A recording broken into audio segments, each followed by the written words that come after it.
আমাদেরকে সেই সুদূর লন্ডন থেকে নির্দেশ দিয়ে আমাদেরকে রাজপথে রেখে, বিএনপি নেতা কর্মীদেরকে রাজপথে রেখে আমাদের নেতৃত্ব দিয়ে এই আন্দোলনকে উনি সফল করার জন্য কত অক্লান্ত পরিশ্রম করেছেন আপনারা তা জানেন। আপনারা জানেন আমাদের কত অসংখ্য নেতা কর্মীকে হত্যা করা হয়েছে, গুম করা হয়েছে। তারা আজও অনেকে পঙ্গুত্ব বরণ করেছে।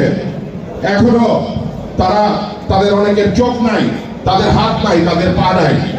আপনারা আমরা সকলে মিলে রক্ত, ঘাম, শ্রম সকল কিছু দিয়ে আজকে বাংলাদেশের ছাত্র জনতা সকলকে সাথে নিয়ে আমরা এই 5ই অগাস্ট ঘটিয়েছি, ঠিক কিনা বন্ধুগণ? সুতরাং আমাদের বিরুদ্ধে ষড়যন্ত্র হচ্ছে, এটা আমাদের নেতা বারবার আপনাদেরকে সতর্ক করছে যে বিএনপির বিরুদ্ধে ষড়যন্ত্র এখন কিন্তু চলমান আছে। আমরা এখন রাষ্ট্র পরিচালনার দায়িত্ব পাই নাই, সামনে নির্বাচন আছে। আমরা আশা করি তত্ত্বাবধায়ক সরকারের অধীনে একটি সুষ্ঠু নির্বাচনের মাধ্যমে আমরা যেহেতু রাষ্ট্র ক্ষমতায় যেতে চাই না, আমরা রাষ্ট্র পরিচালনার দায়িত্ব চাই। সেজন্য আমরা জনগণের ভোটে আমাদেরকে নির্বাচিত হতে হবে। এই জন্য আমাদের নেতা কয়েক মাস ধরে আমাদেরকে সতর্ক করে যাচ্ছেন যে আমাদের আচরণে আমাদেরকে সতর্ক থাকতে হবে।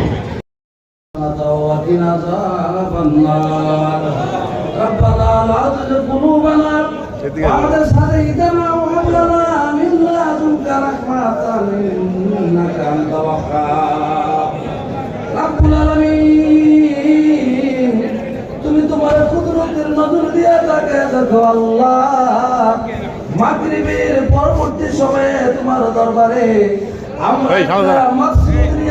তোমার দরবারে এতিমের মতো, কাঙ্গালের মতো, ভিক্ষুকের মতো হাত উঠেছে আল্লাহ। তুমি আমাদের জীবনের সমস্ত গুনাহগুলি মাফ করে দাও আল্লাহ। আমাদের জীবনে আমাদের মা বাবার কবর আযাব মাফ করে দাও। যাদের মা বাবা জীবিত আছে আল্লাহ প্রত্যেকের নেখায়াত দান করে দাও আল্লাহ। আল্লাহ যে উদ্দেশ্য করে আজকের আয়োজন, আজকের দোয়ার মাহফিল আল্লাহ, আজ থেকে 89 বছর পূর্বে বাংলাদেশের আল্লাহ স্বাধীনতার ঘোষক, যাকে আল্লাহ স্বাধীনতার ঘোষক শহীদ প্রেসিডেন্ট জিয়াউর রহমান বাংলাদেশের একটা জেলায় বাগবাড়িতে জন্মগ্রহণ করেছেন আল্লাহ। আল্লাহ সেই শহীদ প্রেসিডেন্ট জিয়াউর রহমান কবরটাকে তুমি জান্নাতের টুকরায় পরিণত করে দাও আল্লাহ। তার কবরটাকে কুশাদা করে দাও, কবর তুমি জান্নাতের বাগিচা বানায় দাও আল্লাহ। আমাদুল আবাদ পর্যন্ত তার উপর রাজি এবং খুশ থাকো আল্লাহ।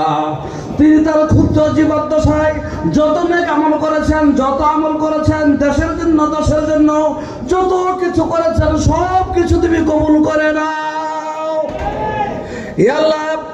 ইসলামিক মূল্যবোধে বিশ্বাসী বাংলাদেশ জাতীয় দলের প্রতিষ্ঠাতা শহীদ প্রেসিডেন্ট জিয়াউর রহমান, তার গড়া দলকে তুমি কবুল করে নাও আল্লাহ। তার সহধর্মিনী আল্লাহ আমাদের বিএনপির চেয়ারপারসন দেশনেত্রী বেগম খালেদা জিয়া আল্লাহ দীর্ঘদিন কারাভোগের পর বর্তমানে বিদেশের মাটিতে আল্লাহ চিকিৎসাধীন আছে আল্লাহ। তুমি তাকে পূর্ণ সুস্থতা দান করে নেক হায়াত বাড়ায়া দাও আল্লাহ। তুমি আমাদের এই বাংলাদেশে তাকে এনে পুনরায় বাংলাদেশের প্রধানমন্ত্রী হিসেবে তুমি তাকে কবুল করে নাও আল্লাহ। তার ছোট ছেলে তারেক আরাফাত রহমান কোকো আল্লাহ দুনিয়া ছেড়ে জনমের মতো বিদায় হয়ে গেছে আল্লাহ।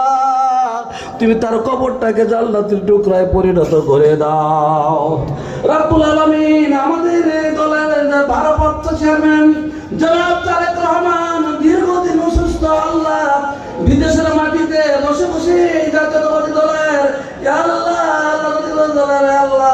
দায়িত্ব পালন করতেছেন। তুমি তাকে বাংলার জমিনে এনে বাংলাদেশের কোটি মানুষের প্রতিনিধি হিসেবে তুমি তাকে কবুল করে নিও আল্লাহ।